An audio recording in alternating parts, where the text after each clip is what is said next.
말씀 보도록 하겠습니다. 역대하 6장입니다.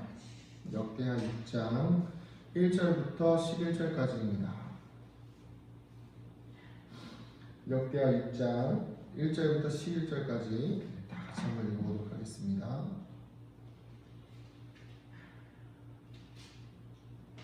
역대하 6장 1절부터 11절까지입니다. 같이 한번 읽어보겠습니다. 시작. 그때에 솔로몬이 이르되 여호와께서 캄캄한 데 계시겠다 말씀하셨사오나 내가 주를 위하여 거하실 성전을 건축하였사오니 주께서 영원히 계실 처소로이다 하고 얼굴을 돌려 이스라엘 온 회중을 위하여 축복하니 그때에 이스라엘의 온 회중이 서있더라. 왕이 이르되 이스라엘 하나님 여호와를 송축할지로다. 여호와께서 그의 입으로 내 아버지 다윗에게 말씀하신 것을 이제 그의 손으로 이루셨다. 이르기를 내가 내 백성을 애굽 땅에서 인도하여 낸 날부터 내 이름을 둘만한 집을 건축하기 위하여 이스라엘 모든 지파 가운데에서 아무 성읍도 택하지 아니하였으며 내 백성 이스라엘의 주권자가 될 사람을 아무도 택하지 아니하였더니 예루살렘을 택하여 내 이름을 거기 두고 또 다윗을 택하여 내 백성 이스라엘을 다스리게 하였노라 하신지라. 내 아버지 다윗이 이스라엘의 하나님 여호와의 이름을 위하여 성전을 건축할 마음이 있었더니 여호와께서 내 아버지 다윗에게 이르시되 내가 내 이름을 위하여 성전을 건축할 마음이 있으니 이는 내게 있는 것이 좋도다. 그러나 너는 그 성전을 건축하지 못할 것이요 내 허리에서 나올 내 아들이 그가 내 이름을 위하여 성전을 건축하리라 하시더니 이제 여호와께서 말씀하신 대로 이루셨도다. 내가 여호와께서 말씀하신 대로 내 아버지 다윗을 대신하여 일어나 이스라엘 왕위에 앉고 이스라엘의 하나님 여호와의 이름을 위하여 성전을 건축하고 내가 또 그곳에 여호와께서 이스라엘 자손과 더불어 세우신 언약을 넣은 궤를 두었노라 하니라. 아멘. 할렐루야. 금요일 새벽예배를 드시는 성도님들을 환영하고 축복합니다. 우리가 우리 인생을 돌아보면 여러 가지 방향이 있겠지만 결국에는 하나님이 말씀하신 대로 이루어지는 것을 볼 수가 있습니다. 어제도 말씀드렸지만 성전 하나도 인간의 뜻과 인간의 욕심대로 세워질 수 없다는 것을 우리가 볼 수가 있었는데요. 오늘 말씀은 그것에 대한 솔로몬의 고백입니다. 내용은 어제 나눴던 것과 비슷하죠. 아내 아버지 다윗이 하나님의 전을 짓고 싶어 했으나 그동안 이제 하나님의 다윗은 좋은 집에 거하고 좋은 궁전에 계시지만 여호와의 법궤, 그 법궤와 또 하나님 계신 곳은 없다라는 안타까운 마음에 성전을 짓고 싶어 했으나 하나님께서 다윗이 성전을 짓지 못하게 하시고 솔로몬을 통해서 성전을 짓게 하신 그 내용을 오늘 말씀에 담고 있습니다. 말씀의 내용 그대로 사실은 하나님 말씀이 없이는 성전 하나도 쉽게 지을 수가 없습니다. 우리가 계속해서 말씀을 나누었듯이 성전에 대한 조건들을 우리가 보게 되었는데요. 하나님의 말씀이 이루어지는 상황들 가운데에서는 하나님께서 우리에게 원하시는 것들이 있고 또 하나님께서 원하시는 시간과 하나님의 때라는 것이 있습니다. 성전이 지어지는 과정이 그렇죠. 그럼에도 불구하고 오늘날 우리 인간들은 내가 교회를 세워야겠다, 내가 개척을 해야겠다, 아니면 내 뜻대로 교회를 운영해야겠다, 이렇게 저렇게 교회를 이끌어가야겠다라는 자신들의 생각과 방법으로 세상적인 방법을 접목시켜서 교회를 세워갖고 이끌어가려고 하는 경우들이 많이 있습니다. 그러나 이 하나님의 성전은 하나님의 방법으로 이끌어져 가야 되는데 하나님의 성전에 세상의 방법이 들어오는 순간, 하나님의 성전에 하나님의 말씀이 아닌 다른 세상의 말들이 들어오는 순간 교회는 위협을 당하기 시작하고 순수성을 잃어버리기 시작하고 어려움을 당하기 시작합니다. 오늘 우리가 하나님의 말씀에 순종할 수 있는 교회가 되어지기를 소망합니다. 정말 중요한 부분이에요. 왜냐하면 요즘 시대는 말씀과 타협하는 시대입니다. 너무 가슴 아픈 현실이지만 목회자인 저도 또 목회자인 이 땅에 있는 수많은 목회자들도 그리고 신앙을 가지고 있다고 하는 성도들도 그리고 신앙생활을 열심히 하고 있다라고 하는 수많은 교회 안의 중직자들도 본인들도 모르게 교회와 또 세상과 자연스럽게 타협을 하고 살아가는 경우들을 볼 수가 있습니다. 이 타협이라는 것이 그냥 남들이 봐도 못된 그런 타협을 말하는 것이 아닙니다. 나도 모르게 하고 있는 타협들이 있어요. 그런 타협들 가운데에서 하나님의 말씀이 자연스럽게 희석되어집니다. 하나님이 이렇게 하지 말라고 하셨지, 또 저렇게 하지 말라고 하셨지에 대한 부분들이 어느 순간 사라지고 그냥 이렇게 해도 되겠지, 어느 정도 부정을 저질러도 되겠지. 이게 세상을 살아가면서 사회생활 하는 사람들이 하는 얘기 아닙니까? 직장생활 하다 보면 어느 정도 좀 그럴 수도 있는 거야. 그런 부정을 좀 저질러도 어쩔 수 없어. 그런 게 다 사회생활이지. 이게 교회 안에 들어옵니다. 어쩔 수 없어. 교회가 그럴 수도 있는 거지 뭐. 그러다 보니까 어떻게 됩니까? 한 번, 두 번 양보하다 보니까 하나님의 말씀대로 세워지는 교회는 사라지고 인간의 욕심과 인간의 편법과 인간의 방법이 교회 안에 끼어들게 되어지기 시작하는 것입니다.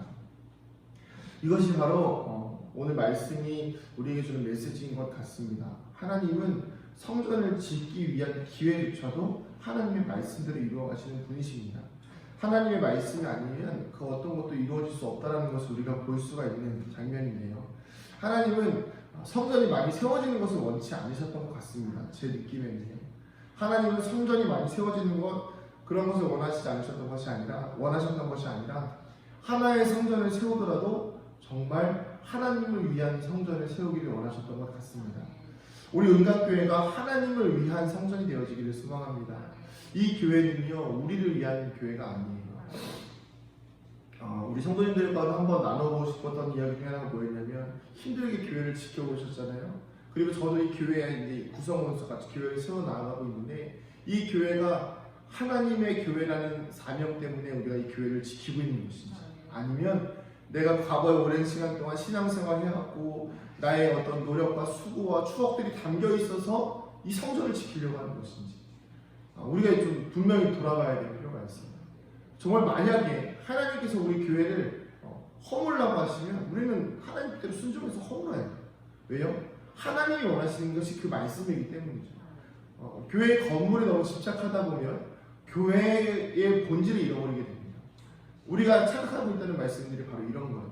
하나님이 원하시는 것은 하나님이 거하실 성전이지, 하나님이 원하시는 것은 그냥 우리가 인간의 욕심과 좀 더 화려한 건물과 큰 교회와 이런 보여주는 것들이 메인인 것이 아니라는 것입니다.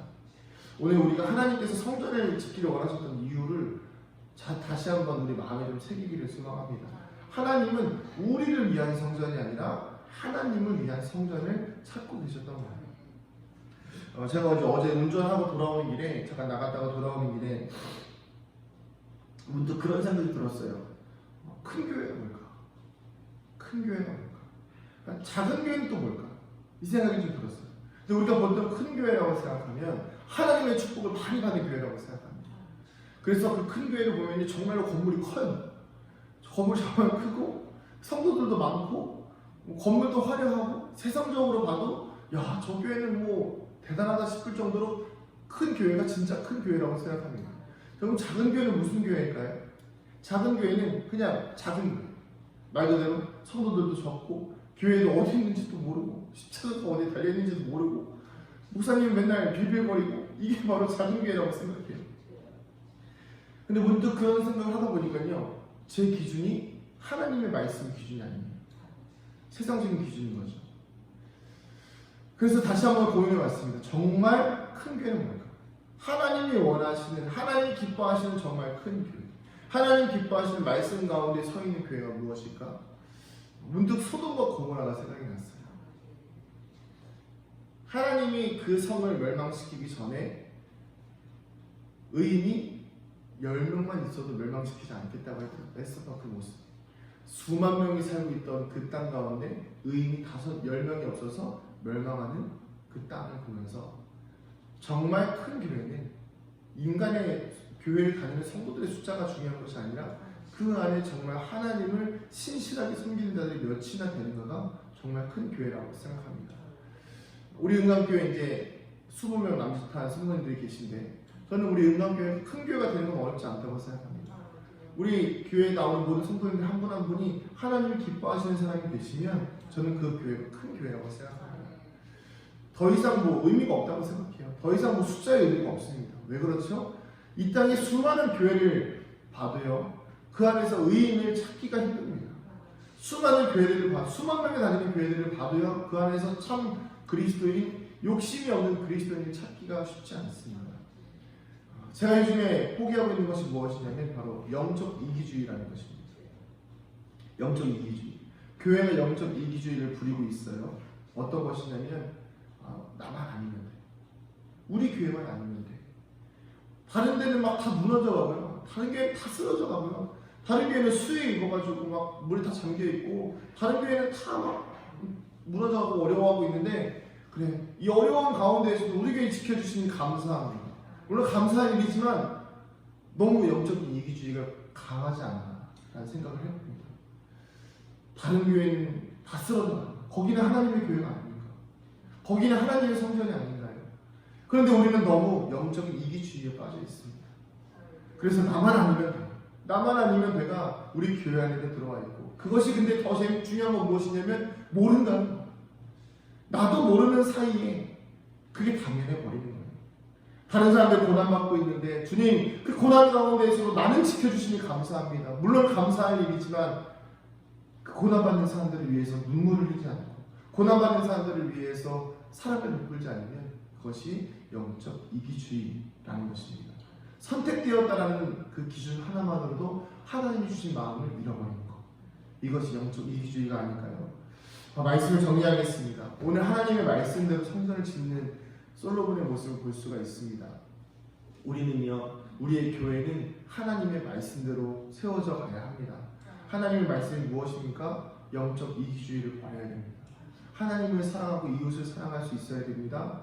또 하나 무엇입니까? 정말 큰 교회는요, 정말 건강한 교회는요, 정말 하나님이 사랑하시는 교회는요, 규모가 큰 교회가 아니에요. 보여지기에 화려한 궁전이 아닙니다. 하나님이 정말 기뻐하시는 교회는 한 사람이 있어도 하나님 앞에 눈물을 흘리며 하나님과의 교제를 기뻐하며 감격할 수 있는 예배가 있는 그 성전을 하나님은 사랑하신다는 거예요. 우리의 은강교회가 그렇게 되어지기를 소망합니다. 이제 어제 문득 참 재밌는 일이 있었는데, 아내와 이렇게 이런저런 대화를 하다 보니까요, 아내가 이런 기도를 했어요. 전에 이제 교육자로 있으면서 이런 기도를 했더라고요. 하나님, 광야에서 살게 해주세요. 하나님, 빈들에서 살게 해주세요. 하나님, 빈 마음을 갖고 하나님 빈 마음으로, 그 가난한 마음으로 그 마음속에 하나님을 채우며 살게 해주세요. 이런 기도를 했더라고요. 저는 그런 기도를 절대 하지 않았어요. 빈 마음, 가난한 마음 이런 기도 안 하고 그냥 하나님대로 해주세요 기도했는데, 문득 그러더라고요. 그러고 돌이켜보니까 우리가 은강교회에 와서 우리가 욕심 부릴 수가 없는 상황, 그러니까 절대적으로 하나님밖에 찾을 수 없고, 정말 이 광야와 같은 마음 속에서 빈 마음으로 하나님을 구하고 하나님께 우리의 마음을 내어드릴 수 있는, 하나님을 의지할 수 있는 거예요. 그래서 저희는 어제 또 깨달은 것이 무엇이냐면 우리 교회가 정말 하나님이 원하시는 교회가 되어가고 있구나라는 것을 깨닫습니다. 소망을 가지시기를 축복합니다. 한 번 더 말씀드리지만 교회의 크기는 중요하지 않아요.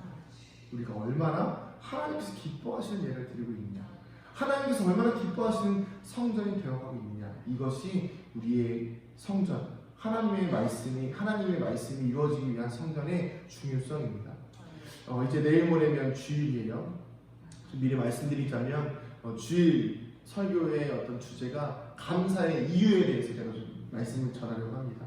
추수감사절을 이제 2주 앞두고 감사의 이유에 대해서 미리 말씀드리고, 추수감사주일에 진짜 우리 안에 감사가 넘쳐나기 위한 그 감사의 이유들을 찾아내서 감사의 길을 좀 써보고 하시면서 하나님께 감사하는, 얼마나 어려움이 많은 세상입니까? 얼마나 불평불만이 많은 세상입니까? 그러나 그 속에서 하나님의 말씀대로 살아가면서 감사의 권리를 찾아내는 그런 감사의 훈련들을 하시면서 우리 안에 감사가 넘쳐나고 감사의 이유가 흘러날 때에 교회 앞에 하나님의 말씀이 살아나고 하나님께서 기뻐하시는 예배가 이루어질 줄 믿습니다. 오늘 하루도 그렇게 하나님의 말씀대로 살아가는 믿음의 성도들 되시기를 축복합니다. 우리 기도하시겠습니다. 하나님 감사합니다. 세상에는 많은 교회들이 있고 많은 성전들이 있지만 하나님의 말씀대로 세워진 성전, 하나님의 말씀대로 예배를 드리는 교회, 하나님의 말씀대로 순종하는 성도들은 많지 않습니다. 하나님, 큰 교회가 되기 위해서 애쓰기보다는 하나님의 말씀을 듣기 위해서 노력하는 교회가 되게 하여 주시옵소서. 하나님, 순종하는 교회 되게 하시고 말씀 앞에 엎드리는 교회 되게 하여 주시고 말씀 앞에 기도하며 눈물을 흘리며 처절하게 싸우는 믿음의 성도들이요 하나님께서 기뻐하시는 예배자들을 세워 주시옵소서. 하나님, 우리 살아가는 성도들의 삶과 인생 속에서 날마다 주님께서 사랑하시는 은혜를 베풀어 주시옵소서. 지켜 보호하여 주시고 오늘 하루의 삶 속에서도 날마다 풍성한 은혜를 베풀어 주시옵소서. 감사드리며 사랑이 많으신 예수님의 이름으로 기도드립니다. 아멘. 하늘에 계신 우리 아버지, 아버지의 이름을 거룩하게 하시며 아버지의 나라가 오게 하시며 아버지의 뜻이 하늘에서와 같이 땅에서도 이루어지게 하소서. 오늘 우리에게 일용할 양식을 주시고 우리가 우리에게 잘못한 사람을 용서하여 준 것 같이 우리 죄를 용서하여 주시고 우리를 시험에 빠지지 않게 하시고 악에서 구하소서. 나라와 권능과 영광이 영원히 아버지의 것입니다. 아멘. 우리 시간같이 말씀을 기억하시면서 기도하실 때에 하나님, 주의 말씀대로 이 성전이 이루어지게 하여 주시고 주의 말씀대로 이 성전이 세워지게 하여 주시고 주의 말씀대로 우리들의 삶이 주님의 뜻대로 살아가게 하여 주시옵소서. 우리 주님의 이름 한 번 부르고 간절히 기도합니다. 주여!